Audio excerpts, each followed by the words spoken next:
Brasileiras e brasileiros, o meu abraço. Não vamos falar em presidente da República. Isso, eu acho que já é passado no Brasil. E presidente da República, por bastante tempo, vai nos lembrar Lula, Dilma, Temer.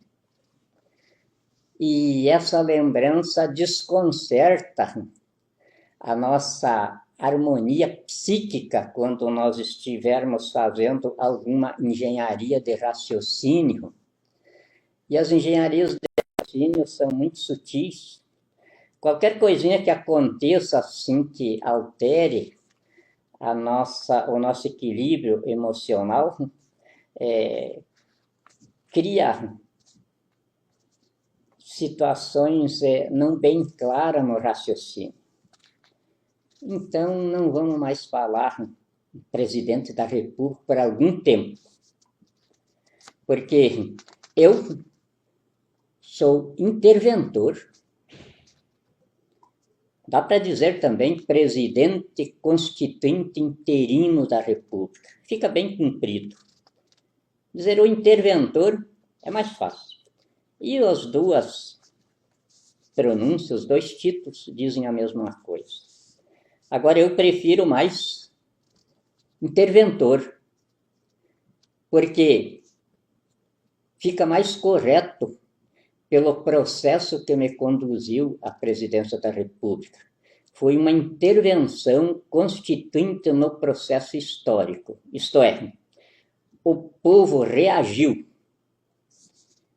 em cidadania diante da tirania oligárquica, comunista, terrorista, de bandidos que o massacram, que rouba o país, que destrói a pátria, e em foro de soberania.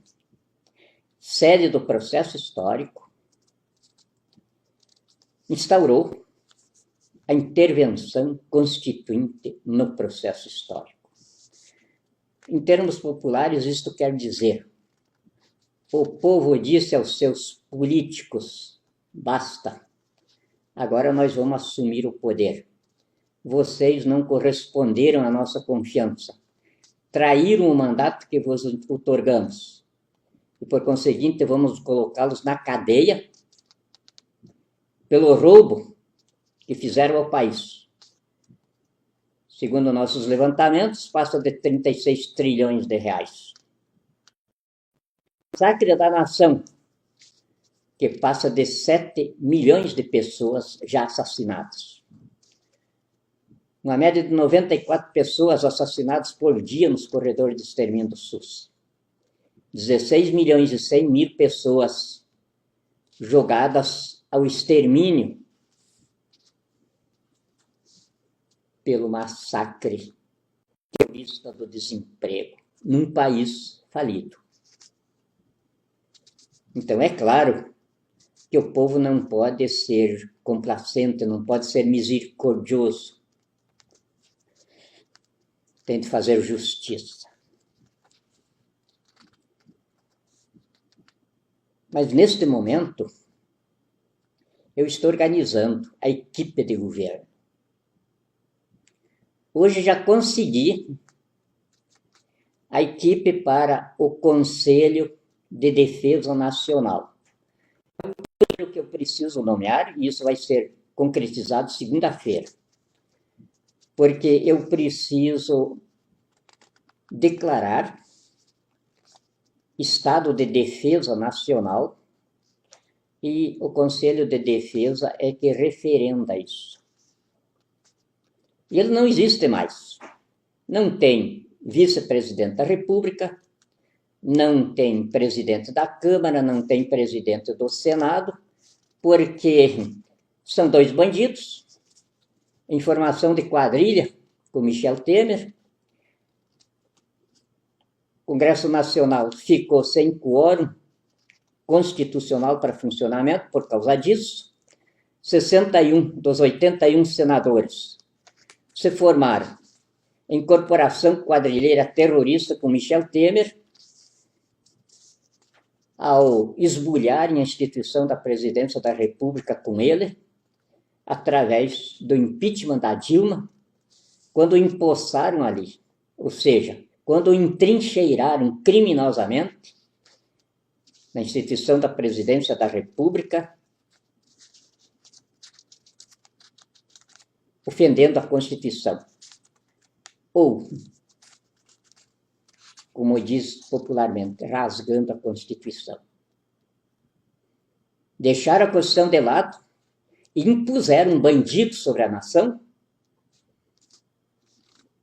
pelo Senado da República, por 61 dos 81 senadores, com o Supremo Tribunal Federal avalizando esse golpe. Um golpe duplo. Golpe de bandido contra bandido. O bandido Temer, na bandida Dilma, na garupa da qual ele chegou ao poder. Como, aliás, em toda a sua vida pública, ele sempre esteve no poder na garupa de alguém. Pessoalmente, nunca teve simpatia pública para conseguir um mandato. Sempre foi nesse índice de popularidade que ele tem aí, 6%. 6% se resume, talvez, à sua família. E que não são todos, porque em 2010 o filho mais velho dele escreveu um livro, terrível o livro, sobre ele, contando quem era o pai. Então, nessa formação de equipe agora, que já tenho a equipe para o Conselho de Defesa, já tenho o general que vai chefiar o Conselho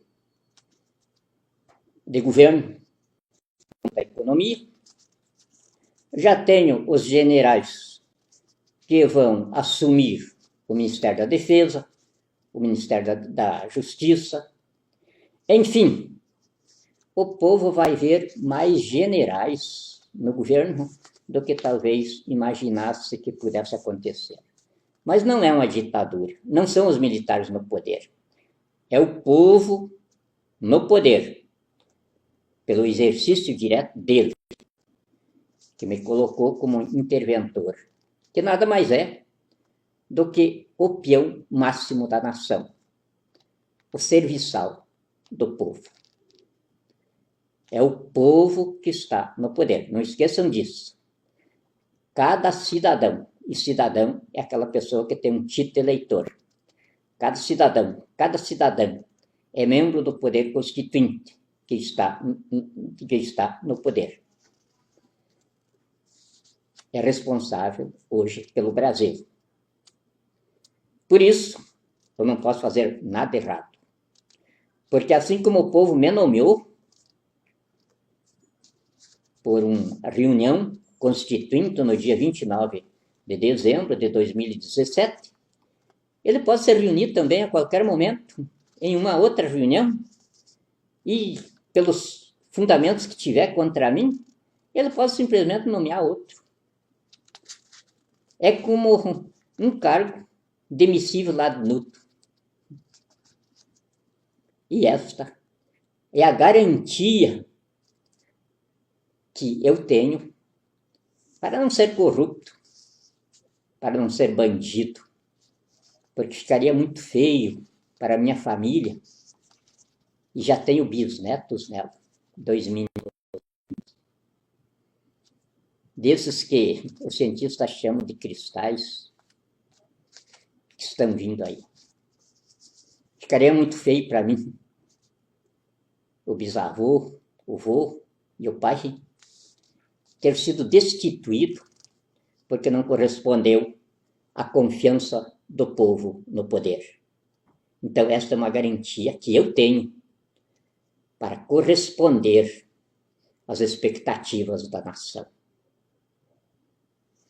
Agora, eu preciso, já de imediato, de documentar a situação real do Brasil, que as estatísticas do Temer, não apresento. Pelas estatísticas mentirosas do Temer, seguindo a mentiragem que vem desde o Lula, o Brasil é um paraíso. Nós estamos nadando em prosperidade. Mas eu preciso começar o Brasil novo do Brasil velho que estamos pegando. E o Brasil velho que estamos pegando, eu preciso começar a documentar ele pelo lixão de Brasília. Já tenho um cineasta. Gostaria de ter mais outros. Porque a tarefa vai ser bastante grande. Eu vou mostrar esse Brasil no mundo inteiro. Daqui do Brasil. Porque o Aero Lula, talvez já na próxima semana já esteja colocando ele à venda. Eu não pretendo viajar. Até porque eu estou cansado. Eu viajei pelo mundo inteiro na época da destruição da cortina de ferro, da Guerra Fria, da União Soviética. Eu cansei de viajar. Então agora quero governar o meu país, aqui de dentro de Brasília, porque o mundo cibernético não precisa que a gente se locomova fisicamente. Chegamos àquele momento em que eu aprendi na escola com o professor Oswald. Ele dizia: aprenda a colocar o teu nome, a trabalhar pelos teus ideais. Que sempre, aonde você chegar, o progresso está à tua espera.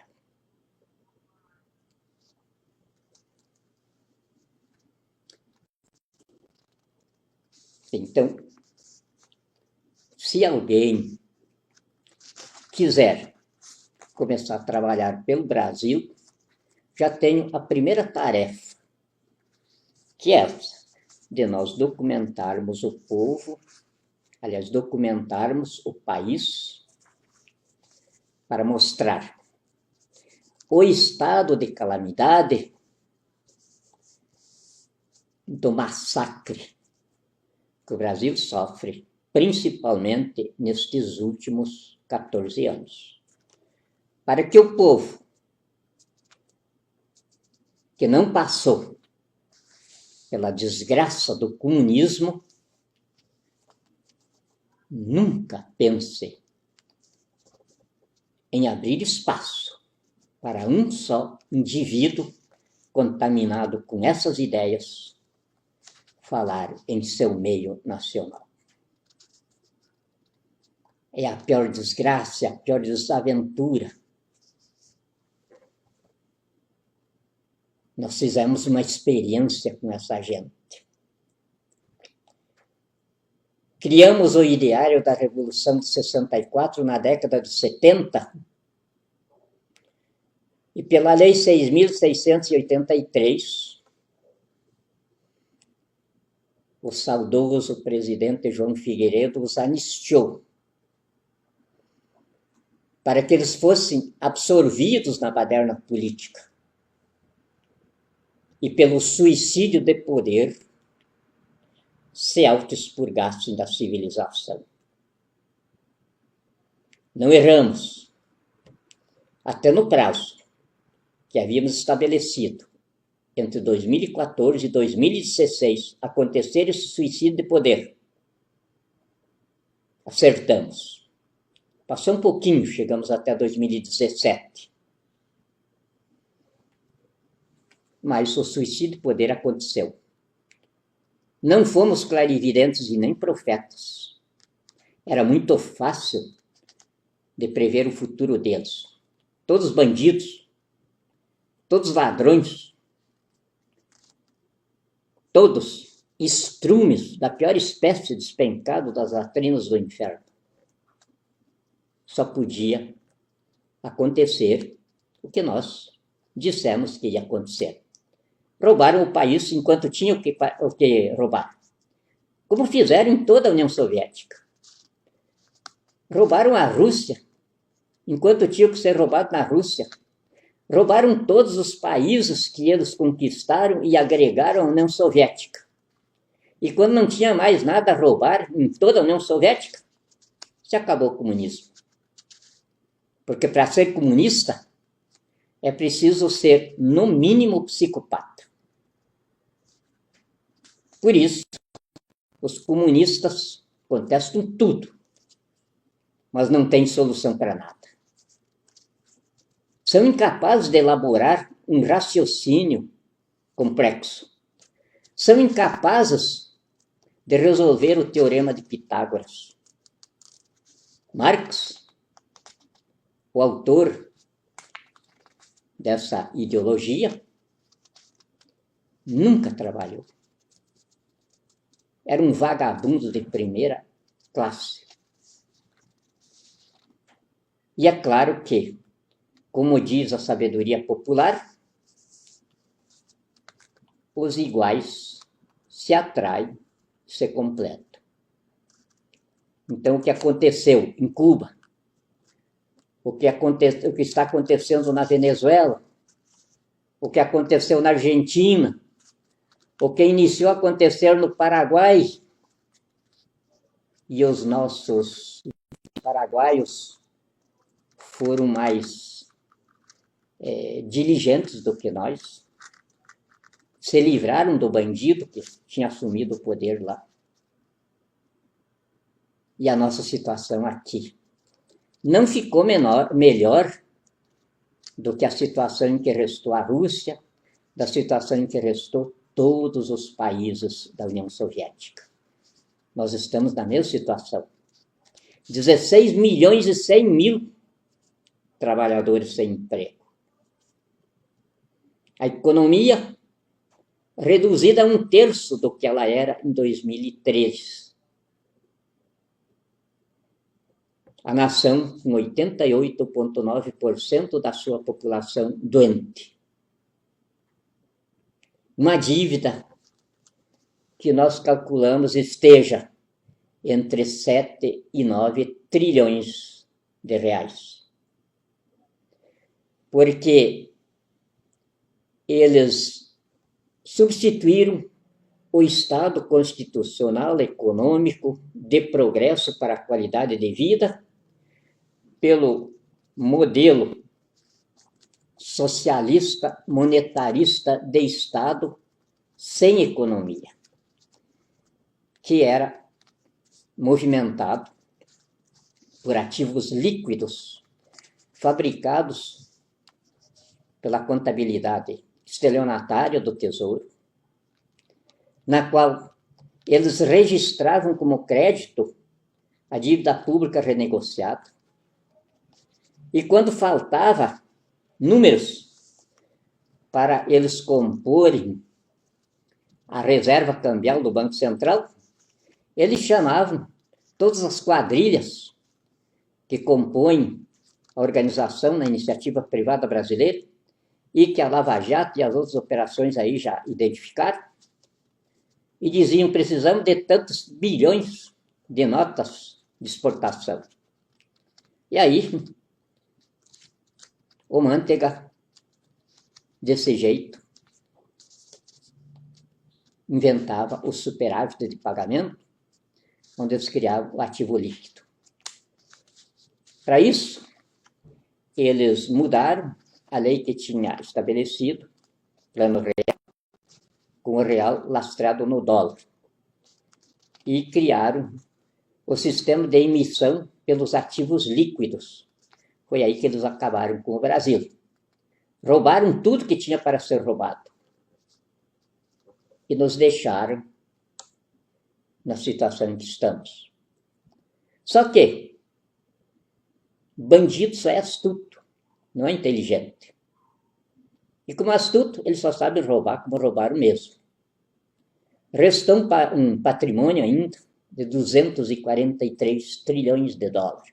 Que nós levantamos isso, não é conversa, não é imaginação. Nesses 243 trilhões de dólares, nós temos riqueza suficiente para começar a ser empreendido e para dentro de 5 anos nós já sermos a megapotência do mundo que os governos militares sonhavam. Não um sonho empírico, mas o sonho da realidade que eles deixaram impresso no canteiro de obra, que nos fez atingir o índice de 41,7% de crescimento econômico naqueles anos. Nunca mais atingido por nenhum povo, mas que nós temos a pretensão de recuperar esse número e ultrapassá-lo. Porque não é mais um presidente da República impondo sapiências ao povo, teorias econômicas, genialidades políticas, mas é o próprio povo no governo. Vários cidadãos e cidadãs já me telefonaram hoje, e a cada um deles eu disse: eu sou apenas o vosso peão. A responsabilidade por este país sobre os ombros de cada um brasileiro, que eu encarno como o peão da nação. Sei que vou corresponder às expectativas da nação.